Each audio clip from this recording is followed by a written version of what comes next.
जम्मू कश्मीर के इस खास बुलेटिन में आप सभी का स्वागत है। मैं हूं आपके साथ रूपाली शर्मा। अगर आज की बात की जाए तो जम्मू कश्मीर में पहलगाम अटैक को लेकर आज पहली बरसी बनाई जा रही है। पहलगाम में हुए आतंकी हमले की आज पहली बरसी है और हमले में जान गंवाने वालों को पूरा देश जो है वो याद कर रहा है। इस बीच प्रधानमंत्री और उपराज्यपाल समेत कई नेताओं ने श्रद्धांजलि दी। बैसरन घाटी में 26 पर्यटकों की आतंकियों ने हत्या कर दी थी और आज वही दिन है, यानी कि 22 अप्रैल की अगर बात की जाए तो आज से ठीक एक साल पहले 22 अप्रैल 2025 को बैसरन घाटी में पहलगाम अटैक हुआ था और इस बीच आतंकी हमले की पहली बरसी आज है, जिसमें कई निर्दोष नागरिकों की जानें जो है वो चली गई थी। इस हमले में ना सिर्फ कश्मीर घाटी को बल्कि पूरे देश को गहरे शोक में इस हादसे ने डाल दिया था। 22 अप्रैल 2025 को पहलगाम में आतंकवादी गतिविधियों को अंजाम देने वाले आतंकवादियों ने पहलगाम की बैसरन घाटी में आतंकी हमला किया था, जिसमें 26 लोगों की जानें चली गई थी। इसके बाद पूरे जम्मू कश्मीर में आतंकवाद विरोधी अभियान तेज कर दिया गया था। हमले के बाद सुरक्षा बलों ने तीव्र कार्रवाई करते हुए कई आतंकवादियों को मार गिराया था और उनके खिलाफ कड़ी कार्रवाई की थी। आज शहीदों को श्रद्धांजलि देने के लिए बैसरन मार्टियर्स मेमोरियल पर इस हमले में जाने गंवाने वाले लोगों को श्रद्धांजलि अर्पित की जा रही है। प्रधानमंत्री नरेंद्र मोदी, रक्षा मंत्री राजनाथ सिंह, उपराज्यपाल मनोज सिन्हा और मुख्यमंत्री उमर अब्दुल्ला ने पहलगाम आतंकी हमले की पहली बरसी पर हमले में जाने गंवाने वाले लोगों को श्रद्धांजलि देते हुए उनके परिजनों के साथ सांत्वना जताई है। पहलगाम हमले की पहली बरसी पर देश और दुनिया में ये संदेश गया कि आतंकवाद के खिलाफ भारत का संघर्ष जारी रहेगा और देश की सुरक्षा एवं अखंडता के लिए हर बलिदान को याद किया जाएगा। और आज वही श्रद्धांजलि जो है इन तमाम लोगों को जिन्होंने अपने जान जो है वो पहलगाम अटैक में गंवाई थी, उन्हें श्रद्धांजलि देते हुए नजर आ रहे। और ना ही सिर्फ उस अटैक के बाद सिर्फ जो कश्मीर ने बहुत कुछ झेला, बल्कि जम्मू में भी, और जम्मू के साथ साथ देश के हर एक कोने से जो आह है वो निकली थी। और इस बीच बेहद दुखद हर किसी का मन था और आज वो कह सकते हैं कि फिर वो जख्म जो पुराने थे वो फिर से ताजा हो गए। बैसरन घाटी जहां पर कभी एक वक्त पर्यटक जो है बहुत चाव से आते थे, अब आज वहां पर डर का माहौल जो है हमेशा देखने को मिलता है। और बीते एक साल में बहुत कुछ बदला है, कश्मीर की तस्वीर बदली है। वहां पर लोगों के प्रति विश्वास की अगर बात करें, यहाँ पर आना लोगों के लिए बहुत मुश्किल हो गया है। खासतौर पर वो लोग जिन्होंने अपने परिजनों को इस हादसे के दौरान गंवाया, जब पहलगाम अटैक के दौरान गंवाया, तो उन लोगों को शायद ही अब कभी ऐसा फील हो कि वो कश्मीर आए। लेकिन इस बीच आप देखिए कि लगातार भारतीय सेना की भी अगर बात करें तो पहलगाम अटैक का करारा जवाब ऑपरेशन सिंदूर से दिया गया था। और ऑपरेशन सिंदूर के बाद ये तो साफ तौर पर साबित हो गया कि भारतीय सेना किसी भी कीमत पर यह बर्दाश्त नहीं करेगी कि यहाँ के लोगों के साथ आतंक कैसे करें। दोबारा ऐसा ना हो जो है वो सिखाया गया ऑपरेशन सिंदूर के तहत। और प्रधानमंत्री हो, उपराज्यपाल मनोज सिन्हा हो, मुख्यमंत्री उमर अब्दुल्ला हो, गृह मंत्री अमित शाह हो, तमाम बड़े दिग्गज नेताओं ने अपना शोक जो है, अपनी संवेदनाएं जो है इन परिवारों के प्रति व्यक्त की है। इस बीच प्रधानमंत्री नरेंद्र मोदी की अगर बात करें तो उन्होंने अपने अकाउंट पर पोस्ट किया है और उन्होंने लिखा है कि पिछले साल आज ही के दिन हुए भयानक पहलगाम आतंकी हमले में मारे गए बेगुनाह लोगों को याद कर रहा हूं। उन्हें कभी भुलाया नहीं जाएगा। मेरी संवेदनाएं उन दुखी परिवारों के साथ है जो इस नुकसान से उभर रहे हैं। एक राष्ट्र के रूप में हम शोक और दृढ़ संकल्प में एकजुट हैं। भारत आतंकवाद के किसी भी रूप के आगे कभी नहीं झुकेगा। आतंकवादियों के घिनौने मंसूबे कभी यहाँ पर सफल नहीं होंगे। और उसी का करारा जवाब जो है वो ऑपरेशन सिंदूर के जरिए दिया गया था। इस बीच लगातार आज देश के हर एक कोने में जहां जहां से वो लोग आए थे, जहां जहां के वो रहने वाले थे, वहां पर श्रद्धांजलि कार्यक्रम जो है वो चलाए जा रहे हैं। राजनाथ सिंह रक्षा मंत्री, उनकी तरफ से भी एक्स पर पोस्ट किया गया और ये कहा गया कि 22 अप्रैल 2025 को जम्मू और कश्मीर के पहलगाम में हुए कायरतापूर्ण आतंकी हमले में अपनी जान गंवाने वाले निर्दोष लोगों को मैं याद करता हूं और उन्हें हार्दिक श्रद्धांजलि अर्पित करता हूँ। हम उनके परिजनों और परिवारों के असहनीय दर्द में उनके साथ हैं। हम अपने राष्ट्र पर लगे उन घावों को कभी नहीं भूलेंगे। भारत ने दशकों तक सीमा पार से होने वाले आतंकवाद को सहा है, लेकिन आज हमारी प्रतिक्रिया दृढ़, निर्णायक और अड़िग है। दृढ़ कार्रवाई के माध्यम से हमने ये प्रदर्शित किया है कि हमारे लोगों को नुकसान पहुंचाने या हमारी एकता को भंग करने के किसी भी प्रयास का सामना शक्ति और स्पष्टता से किया जाएगा। तो तमाम बड़ी बातें रक्षा मंत्री राजनाथ सिंह की तरफ से कही गई है अपने अकाउंट एक्स पर और अपनी संवेदनाएं व्यक्त की गई। भारतीय सेना जिन्होंने भरपूर साहस दिखाते हुए करारा जवाब ऑपरेशन सिंदूर के तहत दिया था, उन्होंने एक्स पर पोस्ट किया है कि भारत के विरुद्ध कृत्यों का जवाब निश्चित है। न्याय आवश्यक मिलेगा और हमेशा मिलेगा। सिंदूर की वर्षगांठ, न्याय स्थिर, राष्ट्र सर्वोपरि। तो ये भारतीय सेना की तरफ से कहा गया है और हम सब जानते हैं किस तरीके से करारा जवाब जो है वो दिया था इन आतंकवादियों को ऑपरेशन सिंदूर के जरिए, जहां पर इनके ठिकाने जो है पूरे तरीके से ध्वस्त कर दिए गए थे। निस्तो नाबूद जो है इन आतंकियों को कर दिया गया था और ये जवाब उन लोगों के खून का था जो ऑपरेशन सिंदूर से पहले पहलगाम अटैक के दौरान इन आतंकवादियों ने बेसरन घाटी में पहलगाम अटैक में जो सिविलियंस आए हुए थे, पहलगाम घाटी में जो सिविलियंस आए हुए थे, उनका बहा था।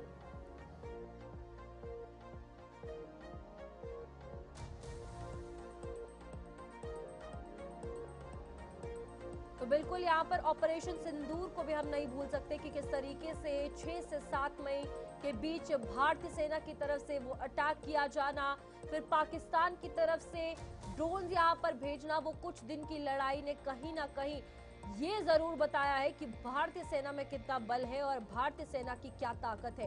और आतंकवाद के खिलाफ लगातार लड़ाई जो है भारतीय सेना ने लड़ी और करारा जवाब जो है वो कुछ ही दिन के अंदर दिया था। जब 22 अप्रैल को पूरा देश शोक की लहर में था, पूरा देश इस बात से हैरान था कि आखिरकार कितना घिनौना काम कोई कर सकता है और आतंकवाद की अगर बात की जाए, एकजुट होकर कहीं ना कहीं लड़ना होगा, जो हमेशा से भारतीय सेना ने भी किया है।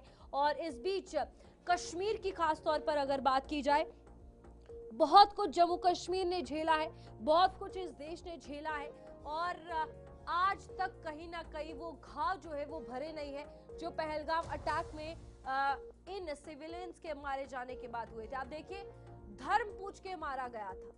धर्म पूछ के मारना और आतंकवाद का कोई धर्म नहीं होता, ये साफ तौर पर इस अटैक के बाद पता चला था। और ये लगातार जो आतंकवाद के साथ लड़ाई है, चाहे वो भारतीय सेना हो या जम्मू कश्मीर की आवाम हो, लंबे समय से लड़ती आ रही है और लंबे समय से जवाब भी दिया जा रहा है। लेकिन आतंकवाद के खिलाफ एक बड़ा ऑपरेशन जो ऑपरेशन सिंदूर था, आप देखिए नाम भी वही रखा गया था, ऑपरेशन सिंदूर। और इस बीच भारत के विरुद्ध जो कृत्य अगर आतंकवाद की तरफ से किए जाते हैं तो उस पर जवाबी कार्रवाई जरूर होगी, ये भी सेना ने कहा था। उपराज्यपाल मनोज सिन्हा की अगर बात करें तो उन्होंने भी अपने अकाउंट एक्स पे पोस्ट किया है कि 2025 में आज ही के दिन पहलगाम में हुए भीषण आतंकी हमले में अपनी जान गंवाने वाली निर्दोष आत्माओं को विनम्र श्रद्धांजलि। उनकी याद हमारे दिलों में हमेशा के लिए अमिट रहेगी। मेरी संवेदनाएं और प्रार्थनाएं उनके परिवारों के साथ है। इस बीच तमाम वो 26 लोग, उनके लिए शोक श्रद्धांजलि अर्पित की जा रही है। मुख्यमंत्री उमर अब्दुल्ला की तरफ से भी एक्स पर पोस्ट किया गया है, जहां पर उन्होंने कहा है कि 1 साल बाद भी हम आतंकवाद और हिंसा के खिलाफ एकजुट हैं। हम जम्मू कश्मीर को दुख और बेकसूर लोगों की मौत से मुक्त कराने के अपने संकल्प पर अड़िग हैं। हम ये सुनिश्चित करने के लिए भी हर संभव प्रयास करने को प्रतिबद्ध है कि ऐसी घटना दोबारा कभी ना हो। साथ ही हम उन परिवारों के साथ हमेशा एकजुटता से खड़े हैं जिन्होंने 1 साल पहले उस कायरतापूर्ण हमले में अपने प्रियजनों को खो दिया था। ईश्वर करे कि उस आतंकी हमले के पीड़ितों की आत्मा को शांति मिले। ये वो ऐसा खतरनाक मंजर था जिसने तस्वीरें देखी उसका भी दिल दहल गया। तो सोचिए जो परिवार उस वक्त वहां पर मौजूद थे, उन पर क्या कुछ बीती होगी। तस्वीरें हमारे सामने थी। ना ही सिर्फ बात करें टूरिस्ट की जो बाहर से आए हुए थे बेसरन घाटी पहलगाम घूमने के लिए, बल्कि यहाँ के लोकल्स ने भी अपनी जान गंवाई थी इस दौरान। और ये बेहद दुखद है कि आज जिस तरीके से श्रद्धांजलि जो है वो दी जा रही है, और कहीं ना कहीं फिर से वो जख्म जो इन परिवारों के यानी कि 26 पर्यटकों की जिनकी जान गई थी उनके फिर से हरे हो गए। इस बीच आज आप देखिए हर जगह श्रद्धांजलि कार्यक्रम जो है वो अर्पित किया जा रहा है, श्रद्धांजलि कार्यक्रम जो है वो आयोजित किए जा रहे हैं, श्रद्धांजलि अर्पित की जा रही है। और तमाम वो परिवार जिन्होंने अपने परिजनों को खोया है, आज एक बड़े पैमाने पर कार्यक्रम अपनी अपनी जगह के जहां पर वो रहने वाले थे वहां पर करते हुए नजर आ रहे हैं। यहाँ पर पहलगाम की अगर बात करें, इस अटैक के बाद जम्मू कश्मीर ने बहुत कुछ झेला, यहाँ के लोकल्स ने बहुत कुछ झेला। यहाँ पर पूरी तस्वीर जम्मू कश्मीर की अगर बात करें तो बदल चुकी थी। लोगों में डर का माहौल था, पर्यटकों में डर का माहौल था, और खौफ के बीच ऑपरेशन सिंदूर हमारे सामने आया जब आर्मी ने कार्रवाई की और वो कॉन्फिडेंस वापस लाया कि कुछ भी हो जाए भारतीय सेना आम आवाम जम्मू कश्मीर की जनता के साथ और जो पर्यटक यहाँ पर आते हैं उनके साथ 24 घंटे खड़ी है। साल 2025 22 अप्रैल और इस वक्त इन सड़कों पर ऐसी भीड़, शायद किसी ने ये नहीं सोचा था कि वो भीड़ एक ही घंटे के बाद नजर नहीं आएगी, जब बैसरन में मिलिटेंटों ने निहत्थे सैलानियों पर गोलियां चलाई। उसके बाद इन्हीं सड़कों पर लोगों ने एहतजाजी मुजाहरे किए, सरकार के साथ साथ सिक्योरिटी फोर्सेस को कहा कि अगर आपको हमारी भी जरूरत पड़ेगी हम तैयार हैं उन लड़ने के लिए जिन्होंने निहत्थे। लेकिन वहानी जो है इन्हीं सड़कों पर फिर से नजर आने लगे हैं, लेकिन तकरीबन 6 से 7 महीने यहाँ पर सैलानी नजर नहीं आ रहे थे।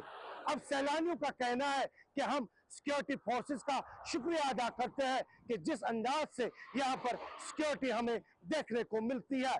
यहाँ के सैलानियों के साथ जो ठंडी ठंडी हवाओं का मजा लेने के लिए सैलानी। पहलगाम हमले की पहली बरसी पर कश्मीर में सुरक्षा बढ़ाई गई है। बिल्कुल आपको बता दें कि कश्मीर घाटी के कई इलाकों में अतिरिक्त सुरक्षा बल तैनात किया गया है और जम्मू कश्मीर पुलिस और सीआरपीएफ ने मोर्चा संभाला हुआ है।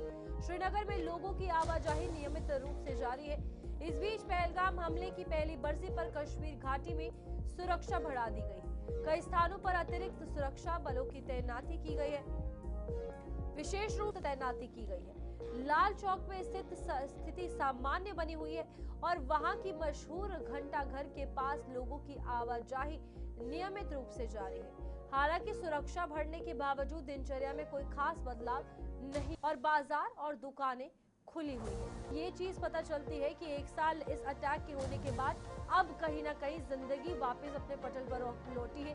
कश्मीर में एक बार फिर से टूरिज्म जो है वो शुरू हो चुका है, जहां पर तमाम टूरिस्ट स्पॉट भी खोल दिए गए हैं। ये श्रीनगर की तस्वीरें हैं जहां पर आप देख सकते हैं कि आम दिन की तरह दिनचर्या जो है वो लोगों की चल रही है। आवाजाही जो है वो पूरे तरीके से सुनिश्चित है, लेकिन इस बीच सिक्योरिटी को पूरे तरीके से ध्यान में रखते हुए सुरक्षा बल 24 घंटे चौकन्ना है। हम इस वक्त दाल हुकूमत श्रीनगर के तारीखी घंटाघर लाल चौक में मौजूद हैं। आज पहलगाम हमले की पहली बरसी है और इस सिलसिले में लाल चौक और श्रीनगर के दीगर हसास मकामात के साथ साथ वादी कश्मीर के मुतअद्दिद हसास मकामात और बिलखुसूस सयाहती मकामात पर सिक्योरिटी बढ़ा दी गई है।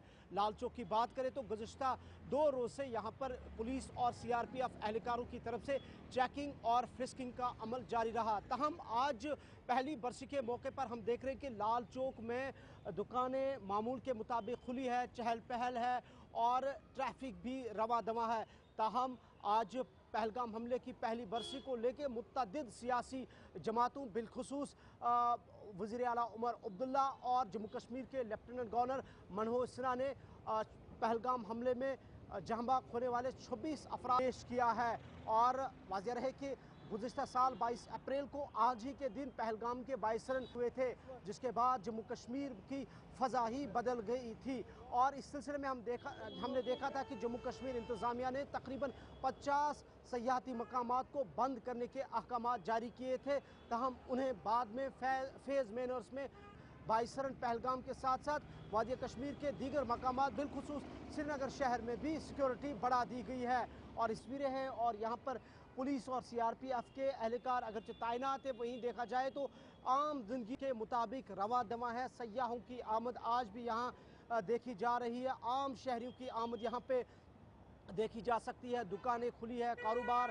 के इदारे जो है वो मामूल के मुताबिक खुले हैं और ट्रैफिक भी रवा दवा है। मजमूई तौर पर आज पहलगाम हमले की पहली बरस वादी कश्मीर में 26 अफराद की हलाकत को लेके अभी भी गम और सदमे का इजहार किया जा रहा है। इस दौरान न सिर्फ सियासी जमातों बल्कि साथ साथ मुख्तलिफ तंजीमों और सिविल सोसाइटी के मेम्बरान ने 26 अफराद को आज के इस दिन पर खराज अकीदत, खराज तहसीन पेश किया है। गुलिस्तान न्यूज़ के लिए नूर के साथ इमरान नाइकू, श्रीनगर। तो चलिए आगे बढ़ेंगे, जहां से एक और बड़ी खबर राजनीति के हवाले से बात जम्मू कश्मीर में भी। और आपको बता दें कि जम्मू कश्मीर विधानसभा में प्रतिनिधित्व जो है वो घट रहा है। जम्मू कश्मीर विधानसभा में आंकड़ों से सियासी भागीदारी में सुधार की काफी ज्यादा जरूरत नजर आ रही है। महिलाओं को राजनीति में आरक्षण पर सरकारी आंकड़े ये बताते हैं कि जम्मू और कश्मीर विधानसभा में महिलाओं का प्रतिनिधित्व दशकों से लगातार कम बना हुआ है।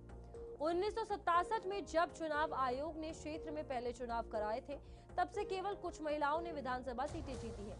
खास बात यह है कि पहले चुनाव में कोई महिला विजय नहीं हुई। प्रतिनिधियों की संख्या 4 रही थी, जिनमें जैनब बेगम, हजरा बेगम, निर्मल देवी और शांता भारती शामिल। इसके बाद चुनावों में महिला प्रतिनिधित्व घटता बढ़ता रहा है और ये अक्सर 1 या 2 महिलाओं की ही विजय देखने को मिला है। महबूबा मुफ्ती, सकीना इत्तू, शमीमा फिरदौस जैसी प्रमुख नेता इस क्षेत्र में लगातार सक्रिय रही है।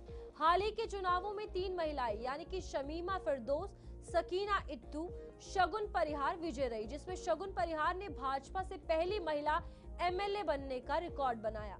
2025 में देवयानी राणा ने उपचुनाव जीतकर महिला प्रतिनिधित्व की संख्या 4 कर दी थी और अब ये सियासी घमासान लगातार जो महिला आरक्षण का मुद्दा है उसको लेकर जम्मू कश्मीर में देखने को मिल रहा है, जहां पर फिलहाल अभी भी अगर बात की जाए तो 4 ही महिलाएं हैं जो जम्मू कश्मीर विधानसभा में बतौर MLA और साथ ही साथ अपना रोल निभाती हुई नजर आ रही हैं। इस बीच आप देखिए, लंबे समय से जम्मू कश्मीर की राजनीति की अगर बात की जाए, इतनी ज्यादा भागीदारी महिलाओं की नहीं रही है, लेकिन कुछ महिलाओं का राजनीतिक सफर काफी लंबा रहा है। और इस बीच अब महिला आरक्षण, जहां पर सीटों की संख्या बढ़ाने की बार बार बात आ रही है, उसमें बहुत बड़ी जरूरत जो है कि महिलाओं की सियासी भागीदारी होनी चाहिए, ये नजर आती है। काफी महत्वपूर्ण ये हो जाता है। इस बीच पहली बात यह है कि कहीं ना कहीं ये बिल जो है वो गिर चुका है और बिल गिरने के बाद भी जो पलटवार है वो भारतीय जनता पार्टी की तरफ से लगातार किया जा रहा है।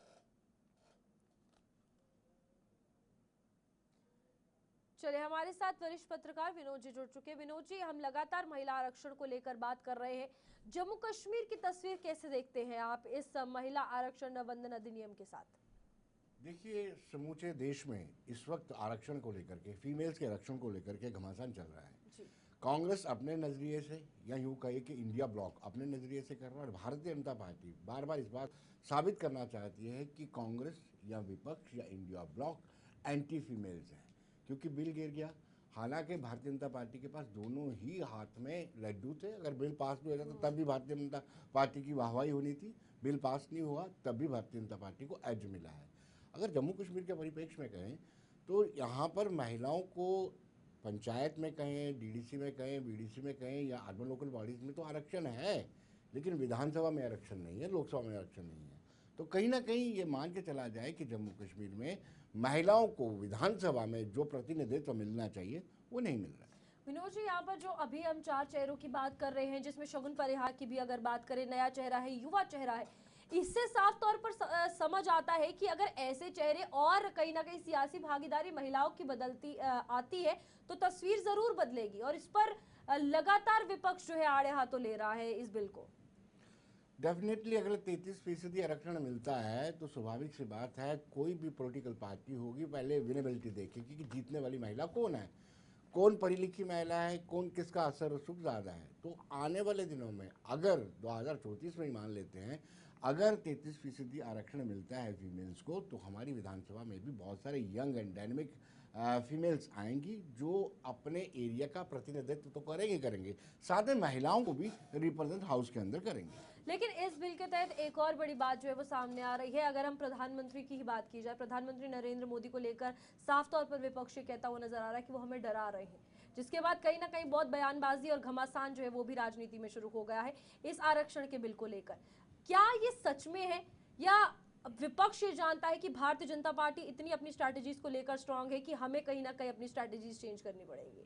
देखिए, भारतीय जनता पार्टी का जो रुख है वो महिलाओं को लेकर के जो अभी तक का मुझे लगता है कि वो यही थे कि फीमेल्स को रिजर्वेशन वो देना चाहते थे। लेकिन अगर कांग्रेस की बात करें, कांग्रेस को भय इस बात का था कि डिलिमिटेशन के नाम पर जब कॉन्स्टिट्यूंसियों की हदबंदी की जाएगी उसमें भारतीय जनता पार्टी हेराफेरी कर सकती है। हालांकि वो उनका ये भी कहना था, साउथ वर्सेस नॉर्थ भी किया था उन्होंने, लेकिन सरकार ने साउथ में कितनी सीटें बढ़नी है, 129 से लेकर के 195 सीटें बढ़नी थी, तो वो सारी चीज़ें क्लियर की थी। लेकिन विपक्ष ने ये तय कर लिया था कि ये जो मूव सरकार की तरफ से चलाया गया है, इस मूव को कामयाब नहीं होने देना है, इसीलिए उसके विरोध में वोट कास्ट किया। अब इस बीच भारतीय जनता पार्टी या एनडीए सरकार की अगर बात करें, एक चीज जरूर देखने को मिली है, फैसले हमेशा आउट ऑफ द बॉक्स होते हैं जो किसी ने एक्सपेक्ट नहीं किए होते। दिल्ली की अगर बात करें, सीएम रेखा गुप्ता को बनाया गया, महिला चेहरा थी। इस बीच अब भारतीय जनता पार्टी की खास तौर पर बात की जाए, किस तरीके से ओवरऑल जम्मू कश्मीर की राजनीति बदलेगी यहाँ पर, क्योंकि डिलिमिटेशन और सेंसस अब ये दोनों चीजें आ रही है। इसके अलावा अगर आप लाते हैं महिला आरक्षण बिल, विपक्ष कह रही है हम रेडी है, लेकिन सेंसस और डिलिमिटेशन नहीं होना चाहिए। देखिए, अगर जम्मू कश्मीर के परिप्रेक्ष्य में देखा जाए तो अभी हमारे पास 2 सीटें, 2 के बजाय 3 सीटें नॉमिनेटेड होंगी फीमेल्स की। जो 5 सीटें हैं, मुझे लगता है उसमें से 2 तो फीमेल्स की हैं, एक जो कश्मीरी पंडितों में से उसमें एक मेल होगा, एक फीमेल होगा, तो 3 सीटें मिल सकती हैं। और यहाँ पर जब सेंसस होगा, जनगणना के बाद दोबारा से डिलिमिटेशन होना है, तो ये सरकार की कोशिश रहेगी कि कहीं ना कहीं जो महिलाओं का डिजर्व करती हैं महिलाएं 33% आरक्षण, उनको मिलना चाहिए। लेकिन विपक्ष अड़ा हुआ है। विपक्ष कहता है कि पहले या तो डिलिमिटेशन जनगणना करवाई जाए, 2027 की जनगणना का आधार बना करके फिर डिलिमिटेशन की जाए। लेकिन भारतीय जनता पार्टी कहती है कि 2011 के आधार पर, जो जनगणना है उसके आधार पर डिलिमिटेशन हो और उसके बाद आरक्षण मिले। क्या ये इतना आसान होगा कि बिना डिलिमिटेशन या सेंसस का जो मुद्दा बनाया हुआ है, या फिर कहा जा रहा है कि जो सीट्स है उसी में 50% दे दो और भागीदारी, क्योंकि ये ओवरऑल बहुत ज्यादा अब कंफ्यूजन क्रिएट हो चुका है और महिला मतदाताओं को आने वाले चुनावों के लिए ये समझाना कि आपने क्या खोया क्या पाया, ये कितना मुश्किल होगा दोनों। देखिए रूपाली, ये 1970 की जनगणना के आधार पर 543 सीटें बनी थी। अब कितने साल हो चुके हैं, मुझे लगता है कि अब दोबारा से डिलिमिटेशन होनी चाहिए, बिल्कुल हदबंदी हो और सीटें बढ़नी चाहिए, क्योंकि बड़ी बड़ी लंबी चौड़ी कॉन्स्टिट्यूंसीज हैं, एक एमपी इतना नहीं कर सकता है। ठीक है विनोद जी, बहुत बहुत शुक्रिया आपका ज्वाइन करने के लिए। और इस बीच देखिए, आप साफ तौर पर जिस तरीके से जम्मू कश्मीर की राजनीति में अगर बात करें तो अभी तक 4 चेहरे जो है वो महिलाओं के देखने को मिलते हैं, लेकिन हम कहीं ना कहीं महिला आरक्षण को लेकर अगर बात की जाए तो साफ तौर पर ये अंदाजा लगा सकते हैं कि ये कहीं ना कहीं अब सियासी घमासान और बढ़ता हुआ नजर आएगा। विपक्ष हो या फिर भारतीय जनता पार्टी या फिर कांग्रेस की अगर बात करें, दोनों को ये समझाना कि क्या फायदा है क्या नुकसान है महिला वोटर्स को खासतौर पर आने वाले चुनावों के लिए, ये मुश्किल होगा। तो चलिए, बुलेटिन में अभी के लिए इतना ही। नमस्कार।